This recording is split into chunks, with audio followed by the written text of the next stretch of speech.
મુનિઓ હજારો વર્ષ સુધી તપ કરતા છતાં મારા ઇન્દ્રસનને કાંઈ ન થતું. હમણાં તો લોકનો કાળા માથાનો માનવી જાગી ફક્ત 12 દિવસની અંદર મારું ઇન્દ્રસન ડોલવા લાગ્યું છે.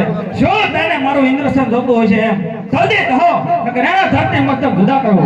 અરે નહીં ઇન્દ્રસન એમ તમે ઇન્દ્રસન બોલો મારું ઘરમાં લોક આ વિશે હું કાંઈ જાણું જાણે છે કોણ?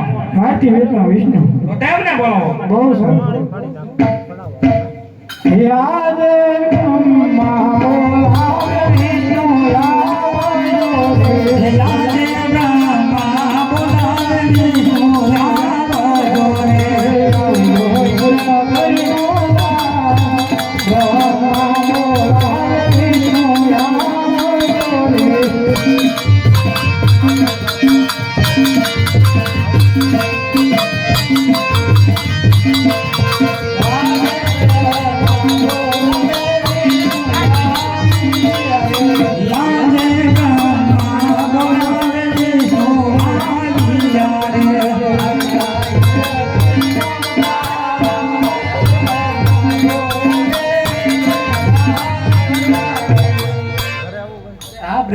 અત્યારે બોલાવવાનું કારણ ઇન્દ્રરાય બોલો આ ઇન્દ્રના અત્યારે બોલાવવાનું કારણ અરે હા બોલાવવાનું તો એટલું જ કારણ છે કે પહેલાના ઋષિ મુનિઓ હજારો વર્ષ સુધી તપ કરતા છતાં મારા ઇન્દ્રસનને કાંઈ ન થતું. આ મૃતક લોકનો કાળા માથાનો માનવી જાગી ફક્ત 12 દિવસની અંદર મારું ઇન્દ્રસન દોરવા લાગ્યું છે કે શું તને મારું ઇન્દ્રસન જોતું હોય છે આ વિશે જાણતા હોય તો કહો નકર મારી સંક્ષેપથી ધરતી મતલબ જુદા કરો.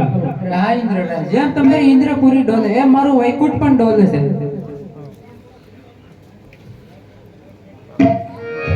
જાણે છે કોણ? આથી મોટા શંકર એમને બોલાવો. આજે વિષ્ણુ બોલાવે શંકર લાવે યાદ વિષ્ણુ બોલાવે શંકર લાવે રે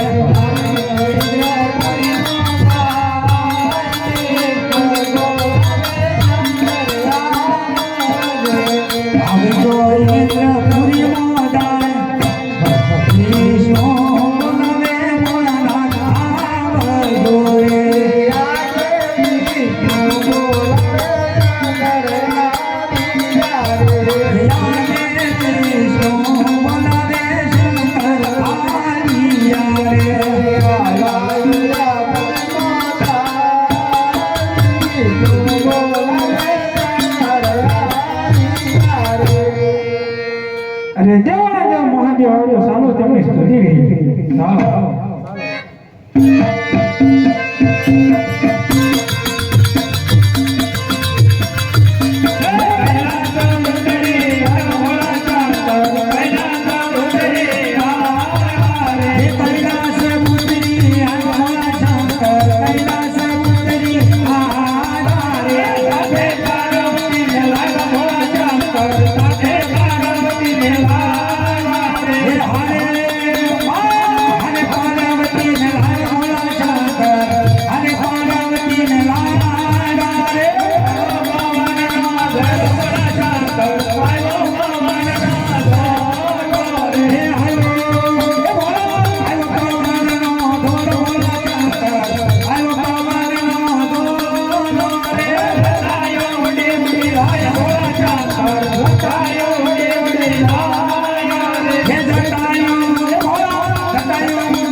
બોલાવવાનું તો એટલું જ કારણ છે કે પહેલાના ઋષિ મુનિઓ હજારો વર્ષ વર્ષ સુધી તપ કરતા છતાં મારા ઇન્દ્રસનને કાંઈ ન થતું. આ મૃતક લોકનો માનવી 12 દિવસની અંદર મારો ઇન્દ્રસન ડોલવા લાગ્યું છે. તો શું તને મારો ઇન્દ્રસન જોતું છે? આ વિશે જાણતા હોય તો જલ્દી કહો, તો કે એને ધરતી મસ્તક જુદા કરવું. નહીં નહીં ઇન્દ્રદેવ, ઈ મારો લાડીલો અને પ્રેમી ભક્ત છે. હું હમણાં એને સપના આપી અને વહેલા સુતા આવું છું. સર્વે દેવો જાવ દેવા વગની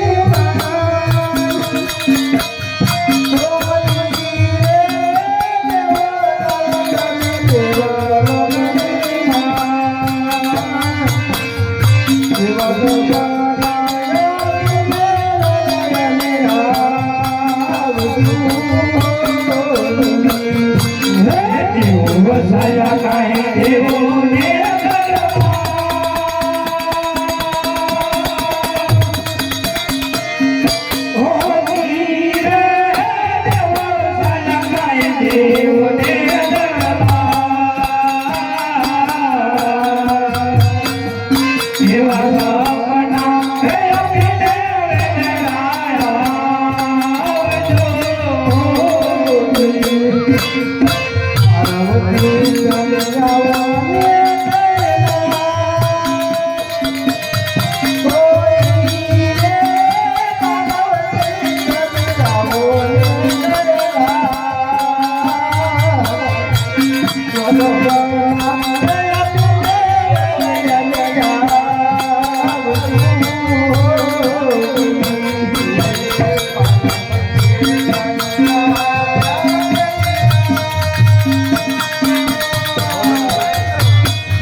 મારી માયા છોડી જો અને તમે દ્વારકામાં જાઓ.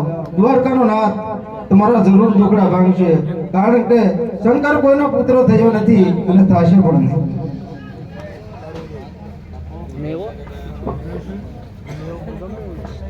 હે પુંજારી મહારાજ, હે પુંજારી મહારાજ, હરે પુંજારી મહારાજ, મને સપનું આવ્યું.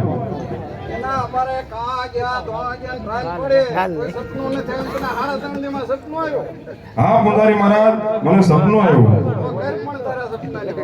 હરે પુંજારી મહારાજ, શિવ શંકર ભગવાન સપનામાં આવ્યા. સપનામાં આવીને કહ્યું, હે અજમલ, તમે મારી મમતા મેલી દો અને દ્વારકામાં જાઓ.